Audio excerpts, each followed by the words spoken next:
వేమూరు నియోజకవర్గ మండల కేంద్రమైన బట్టిప్రోలులో తెలుగుదేశం పార్టీ ఆధ్వర్యంలో పోరుబాట 10 కార్యక్రమాన్ని రాష్ట్ర తెలుగుదేశం పార్టీ కార్యదర్శి తానుగంట్ల సాయిబాబా ఆధ్వర్యంలో నిర్వహించారు. పార్టీ కార్యాలయం నుండి పార్టీ నాయకులు కార్యకర్తలు తరలివచ్చి స్థానిక జగనన్న కాలనీలో లోపాలను, అక్కడ గృహ నిర్మాణాలు చేసుకున్న లబ్ధిదారుల కష్టాలను విలేకరుల సాక్షిగా వివరించారు. రాష్ట్ర ప్రభుత్వం మౌలిక వస్తువులు కల్పన చేయకుండా మెడ మీద కత్తి పెట్టినట్లు గృహ నిర్మాణాలు చేపట్టే వరకు విడువలేనిదని, ఆపై వైసీపీ నాయకులు కాంట్రాక్టర్ల అవతారం ఎత్తి లబ్ధిదారులను పలు ఇక్కట్లు గురి చేసి గృహ నిర్మాణాలు అసంపూర్తిగా మిగిల్చారని సాయిబాబా పేర్కొన్నారు. ఈ కార్యక్రమంలో బట్టు మల్లికార్జునరావు, ఎరంశెట్టి కరుణ, శ్రీనివాసరావు, ఎడ్ల జయశీలరావు, కనపర్తి సుందరరావు, జనసేన నాయకులు ఎర్రంశెట్టి శ్రీనివాసరావు, బీజేపీ నాయకులు యాకత్ అలీ, బెక్పేథ తదితరులు పాల్గొన్నారు. ఈరోజు బట్టిప్రోలు తెలుగుదేశం పార్టీ ఆధ్వర్యంలో పోరుబాట 10 అంటే బట్టిప్రోలు గ్రామంలో గత ప్రభుత్వం చేసినటువంటి వాటిని ఈ ప్రభుత్వం వాటిని ఏ రకంగా నిర్లక్ష్యం చేసింది, ఆయా సమస్యల మీద ఆయా ప్రాంతాల్లో ఇప్పటికి 10 కార్యక్రమాలు పోరుబాట పేరుతో నిర్వహించడం జరిగింది. ఇవన్నీ కూడా ప్రజలకి తెలియాల్సినటువంటి సమస్యలు ఏవైతే ఉన్నాయో ఆ సమస్యలనే ప్రజల దృష్టికి తీసుకెళ్లేటటువంటి ప్రయత్నం చేయడం జరిగింది. దాంట్లో ఎన్నికల షెడ్యూల్ వచ్చినటువంటి సందర్భంలో చివరిగా ఈ పోరుబాట 10 పేరుతో ఈ రోజున ఈ కార్యక్రమం నిర్వహించుకోవడం జరుగుతూ ఉంది. దీంట్లో ముఖ్యంగా బట్టిప్రోలు జగనన్న కాలనీలో ఈ పోరుబాట కార్యక్రమాన్ని నిర్వహించుకుంటా ఉన్నాం. ముఖ్యంగా ఇక్కడ ఉన్నటువంటి దాంట్లో 34 ఎకరాలు దగ్గర గవర్నమెంట్ ఎక్వైర్ చేసింది ఈ జగనన్న లేఅవుట్లో. ఒక్కొక్క ఎకరానికి 32-33 లక్షల రూపాయలు దగ్గర ప్రభుత్వం నుంచి రైతులకి చెల్లించి ఈ భూములు కొనుగోలు చేయడం జరిగింది. ఈ చేసినటువంటి దాంట్లో కమ్యూనల్ సైట్స్ రోడ్లు పోను 1174 ప్లాట్లు ఈ 33 ఎకరాల్లో 1174 మందికి ప్లాట్లు ఇవ్వడానికి నిర్ణయం చేశారు. అయితే దీంట్లో ఆ చివరి ఏరియాలో దాదాపు ఒక 2 ఎకరాల చిల్లర 3 ఎకరాలు కోర్టు డిస్ప్యూట్లో పడి 104 మందికి దగ్గర ప్లాట్లు ఇస్తామని చెప్పి తాత్కాలిక పట్టాలు ఇచ్చి ఆపేశారు.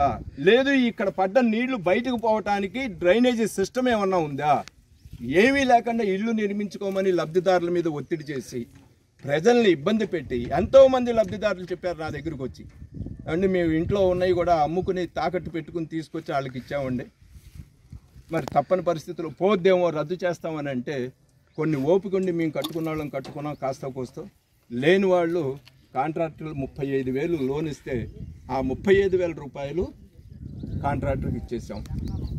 ఇవ్వటం మూలన వాళ్ళు చేసింది ఏంటంటే ఇదిగో ఇలాంటి నిర్మాణం చేసి మాకు అప్పచెప్పారు. ఇది ఎందుకు పనికిరానటువంటి స్టేజ్లో ఉన్నటువంటి నిర్మాణాలు ఇంకా మీకు చూపిస్తా, చాలా ఉన్నాయి ఇలాంటివి చేసినవి. దాదాపు ఈ కాలనీలో 440 చిల్లర మనం కట్టిస్తే ఇప్పుడు బేస్మెంట్ లెవెల్లో 443 ఇళ్ళు ఉంటే దీంట్లో 75% కాంట్రాక్టర్లు కట్టినయే. సొంతదారులుగా ఉన్నటువంటి వాళ్ళు మొత్తం కలిపినా కూడా ఒక 50-60 మంది కట్టుకోవాలి, వాళ్ళంతకు వాళ్ళు కట్టుకున్నాయి. ఇలాంటి ఇళ్ళు అన్నింటిలో కూడా జరిగినటువంటి అన్యాయం, అవినీతి ఏంటంటే పేద ప్రజల దగ్గర కూడా కక్కుర్తి పడే విధంగా అధికార పార్టీ నాయకులు చేసినటువంటి దుర్మార్గాన్ని ఈ రోజున తెలుగుదేశం, జనసేన, బీజేపీ తరఫున, కూటమి తరపున మేము ప్రశ్నించడానికి దీన్ని ప్రజల దృష్టికి చేసినటువంటి వాటిల్లో చాలా ఇళ్ళు 5 అడుగులు 6 అడుగులు కోసారు. కోసి అక్కడి నుంచే పైకి లేపారు. కారణం ఏంటి అంటే లబ్ధిదారుడు ఎవరు కూడా దగ్గర లేరు. బోర్లు లబ్ధిదారులు దగ్గర లేకపోవటం మూలాన ఈ కాంట్రాక్టర్లు చేసినటువంటి దుర్మార్గం ఏంటయ్యా అంటే 6 అడుగులు 7 అడుగులు రకరకాలుగా తవ్వి బోర్లు కోసి వాడనటువంటి బోరుల్లో ఫైల్స్లో వాడనటువంటి సువల్ని వాడి ఈ రకంగా అవినీతి చేశారు. ఎందుకు అని ఆ 5 అడుగులు 6 అడుగులు తవ్వారనంటే మినిమం 10 నుంచి 12 అడుగులు లోతుకి వెళ్ళాలి. కానీ వీళ్ళు 6 అడుగులు వెళ్ళటం మూలాన 6 అడుగుల సువ మిగిలిపోయింది. ఇలాంటిది ఒక్కొక్క ఇంటికి 10 బోర్లు గట్టిగా ఉన్నాయి. డమ్మీలు ఒక 4 పోతే మెయిన్ పోల్స్ 10 ఉన్నాయి దీంట్లో. ఈ 10లో మిగిలినటువంటి శుభలన్నీ కూడా కక్కుర్తిపడి వాళ్ళ నిర్మాణాల్లో లోపభూయిష్టమైనటువంటి నిర్మాణాలు చేయటం జరిగింది. దాని మూలాన ఆయుష్ పడిపోతుంది, ఇంటి ఆయుష్. ఇది జగనన్న కాలనీ అని ఊళ్ళు నిర్మించామని పైన ఆయన చెప్పుకుంటాడు, నిన్నటిదాకా ఈయన చెప్పాడు నాగార్జున, ఇవాళ వచ్చి ఈయన చెప్తున్నాడు వరకుటి అశోక్ బాబు. ఏంటి జరిగింది? దీంట్లో మీరు ఇచ్చినటువంటి దీంట్లో కనీస మౌలిక వసతి ఉందా? ఎక్కడైనా ఒక రోడ్డు వేసారా? వసతులు లేకుండా ఇక్కడికి వచ్చి ఇల్లు నిర్మాణం చేసుకుని కాపురాలు చేయమంటే కట్టుకున్న ఇళ్లలోనే కాపురాలు లేవు ఈ 20 ఇళ్లలో. ఇక మిగిలిన వాళ్ళ పరిస్థితి వర్ణనాతీతం. కనీస వసతులు లేనటువంటి కాలనీలో ఈ రకంగా లబ్ధిదారులను ఇబ్బంది పెట్టి బాధించి ఒత్తిడి చేసి మరి ఈ రకంగా ఇళ్ళు నిర్మాణం చేసుకోవాలనేటటువంటిది దుర్మార్గపు ఆలోచన. కేవలం అధికార పార్టీలో ఉన్నటువంటి నాయకుల ఉపయోగం కోసం ఈ ప్రయత్నం చేసినట్టుంది, కానీ ఎక్కడా కూడా లబ్ధిదారులు పేద ప్రజల ఉపయోగార్థం చేసినట్టుగా అయితే మాత్రం ఈ కాలనీ, పర్టికులర్గా బట్టిప్రోల్లో ఉన్నటువంటి ఈ కాలనీలో అయితే అలాంటి పరిస్థితి అయితే మాత్రం ఎక్కడా కూడా కనపడదు మీకు. దీంట్లో గవర్నమెంట్ ఇచ్చేటటువంటి బిల్లు బేస్మెంట్ స్థాయి వరకు, బేస్మెంట్ స్థాయి అంటే ఇదే, ఈ ఉన్నటువంటి స్థాయి వరకు ఇచ్చేటటువంటి బిల్లు ఏంటయ్యా అంటే 35,000 రూపాయలు ఏమన్నా డోక్రా తరఫున రుణం ఇప్పించారు, 20,000 రూపాయలు ఏమన్నా కొంతమందికి క్యాష్ అడ్వాన్స్ డిపార్ట్మెంటే ఇచ్చింది. మొదట్లో దాదాపు 200 మందికి గవర్నమెంటే తమ డిపార్ట్మెంట్ నుంచి 20,000 రూపాయలు నగదు ఇచ్చింది.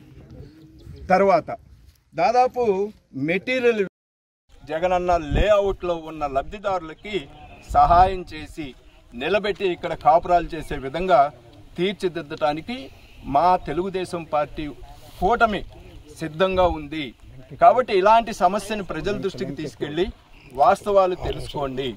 ఈ కాంట్రాక్టర్లు చేసినటువంటి అవినీతి మీద తప్పనిసరిగా రేపు ప్రభుత్వం వచ్చిన తర్వాత వీటిల్లో విచారణ చేయిస్తాం.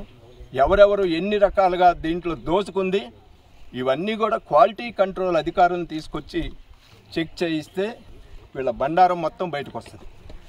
ఆ రకంగా వీళ్ళ బండారాన్ని బయట పెట్టడమే కాకుండా వీళ్ళు చేసిన అవినీతిని కక్కిచ్చే విధంగా కూడా రేపు మా ప్రభుత్వం అధికారంలోకి వచ్చిన తర్వాత తప్పనిసరిగా చర్య తీసుకుంటాం అనేటటువంటి విషయాన్ని మరి ఈ సందర్భంగా ఇంకొకటి కూడా దీంట్లో